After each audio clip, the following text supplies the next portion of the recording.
అప్పుడు మేము ఎల్ఎన్టీని సంప్రదించినాం. Phase 1 public private పార్ట్నర్షిప్లో 70 కిలోమీటర్లు మీ ఆధ్వర్యంలోనే నడుస్తుంది కాబట్టి ఫేజ్ 2 మెట్రో విస్తరణ 122 కిలోమీటర్లు విస్తరించాలని మేము నిర్ణయం తీసుకున్నాం. తద్వారా ఈరోజు 5 లక్షల మంది ప్రయాణికులు ఏదైతే ఇప్పుడు ఉన్న దాంట్లో ప్రయాణం చేస్తున్నారో అదనంగా ఇంకొక 6 లక్షల మంది ప్రయాణం చేయడం ద్వారా ఈ ప్రాజెక్టు ఫీజిబిలిటీ వైబిలిటీ పెరుగుతుంది. నష్టాలలో ఉన్న మెట్రో లాభాలుగా మారుతుంది. మీరు ఇందులో భాగస్వాములు కాండి అని ఎల్ఎన్టీని కేంద్ర ప్రభుత్వం పెట్టిన నిబంధన ప్రకారం మేము అడిగినాం. ఎల్ఎన్టీ సంస్థ తిరస్కరించింది. మేము ఇందులో భాగస్వాములము కాము. మేము 2009లో చేసిన ఒప్పందం ప్రకారం 15,000 కోట్ల రూపాయలతోని 2017 లోపల నిర్మాణం పూర్తి చేసి ఉంటే మేము లాభాలలో ఉండేవాళ్ళము. గత ప్రభుత్వం 3 సంవత్సరాలను పనులను స్తంభింపచేయడం వల్ల 7,000 కోట్ల రూపాయల నష్టం వచ్చి ఈరోజు మాకు ప్రయాణికుల నుంచి సంవత్సరానికి 1,100 కోట్ల రూపాయలు వసూలైతే 450 నుంచి 500 కోట్ల రూపాయలు ఈ మెట్రో నిర్వహణకు జీతభత్యాలు నిర్వహణ కోసమే ఖర్చు అవుతున్నాయి. మాకు ఇంకొక 500 కోట్ల రూపాయలు మిగులుతున్నాయి. కానీ మేము తెచ్చిన అప్పులకు 13,600 కోట్ల రూపాయలు మేము తెచ్చిన అప్పులకు సంవత్సరానికి మేము 900 కోట్ల రూపాయలు కట్టాల్సి వస్తుంది. దాంతో మాకు ప్రతి సంవత్సరం మా సంస్థకు 350 నుంచి 400 కోట్ల రూపాయలు ఇప్పుడు నష్టాలలో ఉన్నాము. మేము సొంతంగా పెట్టిన ఈక్విటీ కూడా 22,000 కోట్ల రూపాయలు అప్పులు నగదు, 7,000 కోట్ల రూపాయలు నిర్వహణలో మొత్తం 30,000 కోట్ల రూపాయల ఆస్తిని మేము సృష్టించడం. ఈరోజు మాకు ప్రతి సంవత్సరం 400 కోట్ల రూపాయల నష్టం వస్తుంది మెట్రో నిర్వహణ. కాబట్టి మేము ఫేజ్ 2 మాకున్న చేదు అనుభవాల దృష్ట్యా ఫేజ్ 2లో మేము భాగస్వాములం కాము అని స్పష్టంగా చెప్పింది. ఇదే అంశాన్ని కేంద్ర ప్రభుత్వానికి చెప్తే కేంద్ర ప్రభుత్వం ఇంకొక మెలిక పెట్టింది. కనీసం వాళ్ళని ఫేజ్ 2 విస్తరించుకోవడానికి సీమ్లెస్గా ప్రయాణం చేయడానికి వాళ్ళతో ఖచ్చితమైన ఒప్పందం తీసుకొని రండి, అప్పుడు మీకు ఫేజ్ 2కి మేము అనుమతులు ఇవ్వడానికి అవకాశం ఉంటుందని రెండోసారి తిరకాసు పెట్టారు. మళ్ళీ ఎల్ఎన్టీని సంప్రదించడం. మేము ఆ డెఫినెటివ్ అగ్రిమెంట్ కూడా మేము చెయ్యము. మా సంస్థ మీరేం నిర్మించుకోదలుచుకున్నారో మీరేమైనా నిర్మించుకోండి, మాది మాదే మీది మీదే, మీరు మేము భాగస్వాములం కాము, భవిష్యత్తు నిర్వహణలో కూడా మీతో మేము చేరము, మేము దేనికి ఒప్పుకోమని చెప్పి ఎల్ఎన్టీ స్పష్టంగా తిరస్కరించింది. అప్పుడు మాకున్న ప్రత్యామ్నాయం కేంద్ర ప్రభుత్వాన్ని అడిగినాం. వాళ్ళు భాగస్వామ్యానికి ఒప్పుకోవట్లేదు. ఎల్ఎన్టీ వాళ్ళు భవిష్యత్తులో మనం విస్తరించడానికి ఎన్ఓసి కూడా ఇస్తలేరు, ఖచ్చితమైన ఒప్పందం కూడా చేస్తలేరు. కానీ మాకు ప్రజల నుంచి ఉన్న ఒత్తిడి, మా అవసరాలు, మా నగరం విశ్వనగరం కావాలంటే, మేము పెట్టుబడులను ఆకర్షించాలంటే ఇంకొక 122 కిలోమీటర్లు మెట్రో విస్తరణ చేయాల్సిందే.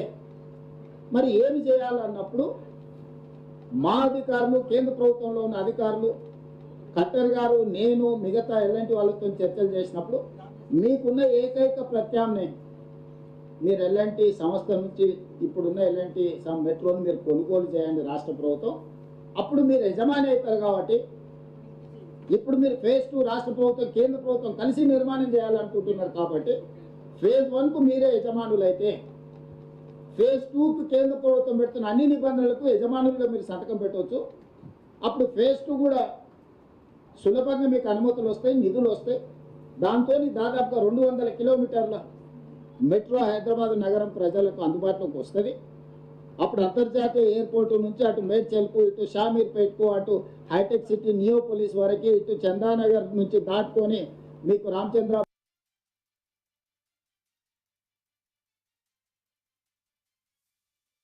అవకాశం ఉంటుందని రెండోసారి తిరకాసు పెట్టారు. మళ్ళీ ఎల్ఎన్టీని సంప్రదించినాం. మేము ఆ డెఫినెటివ్ అగ్రిమెంట్ కూడా మేము చెయ్యము. మా సంస్థ మీరేం నిర్మించుకోదలుచుకున్నారో మీరేమైనా నిర్మించుకోండి, మాది మాదే, మీది మీదే, మీరు మేము భాగస్వాములం కాము, భవిష్యత్తు నిర్వహణలో కూడా మీతో మేము చేరము, మేము దేనికి ఒప్పుకోమని చెప్పి ఎల్ఎన్టీ స్పష్టంగా తిరస్కరించింది. అప్పుడు మాకున్న ప్రత్యామ్నాయం కేంద్ర ప్రభుత్వాన్ని అడిగినాం. వాళ్ళు భాగస్వామ్యానికి ఒప్పుకోవట్లేదు ఎల్ఎన్టీ వాళ్ళు, భవిష్యత్తులో మనం విస్తరించడానికి ఎన్ఓసి కూడా ఇస్తలేరు, ఖచ్చితమైన ఒప్పందం కూడా చేస్తలేరు. కానీ మాకు ప్రజల నుంచి ఉన్న ఒత్తిడి, మా అవసరాలు, మా నగరం విశ్వనగరం కావాలంటే, మేము పెట్టుబడులను ఆకర్షించాలంటే ఇంకొక 122 కిలోమీటర్లు మెట్రో విస్తరణ చెయ్యాల్సిందే. మరి ఏమి చేయాల?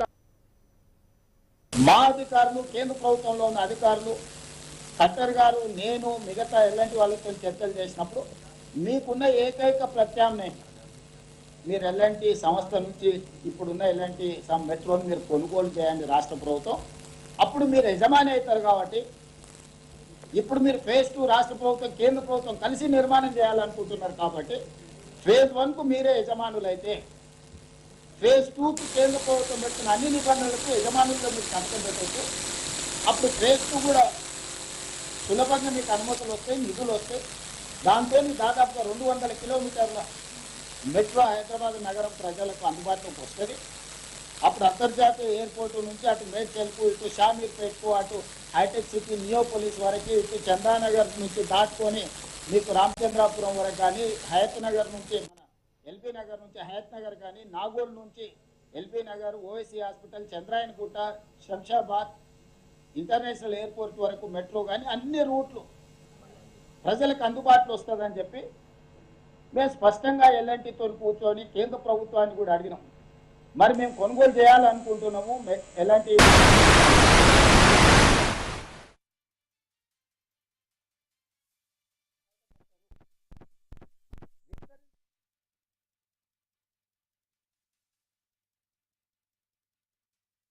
మెట్రో ఎండీని సుశీల్ కుమార్ని తెలంగాణ రాష్ట్రం ఎల్ఎన్టీ నుంచి కొనుగోలు చేయాలనుకున్నది అంటే కేంద్ర ప్రభుత్వం తరఫున సభ్యుడిగా పెట్టింది కేంద్ర ప్రభుత్వం. All these are official documents. 30,000 కోట్ల రూపాయల ఎల్ఎన్టీ ఆస్తిని 15,000 కోట్ల రూపాయలకే రాష్ట్ర ప్రభుత్వం కొనుగోలు చేసి, చర్చలు చేసి, నెగోషియేట్ చేసి, ఆఫీసర్స్ కమిటీ వేసి, ఆఫీసర్స్ కమిటీ పైన cabinet sub committee resource mobilization Bhatti గారిని, ఉత్తమ్ గారిని, శ్రీధర్ బాబు గారిని, జూపల్లి కృష్ణారావు గారిని పెట్టి క్యాబినెట్ సబ్ కమిటీ పెట్టి అక్కడి నుంచి క్యాబినెట్కు తీసుకొచ్చి, క్యాబినెట్ నుంచి అసెంబ్లీకి తీసుకొచ్చి 30,000 కోట్ల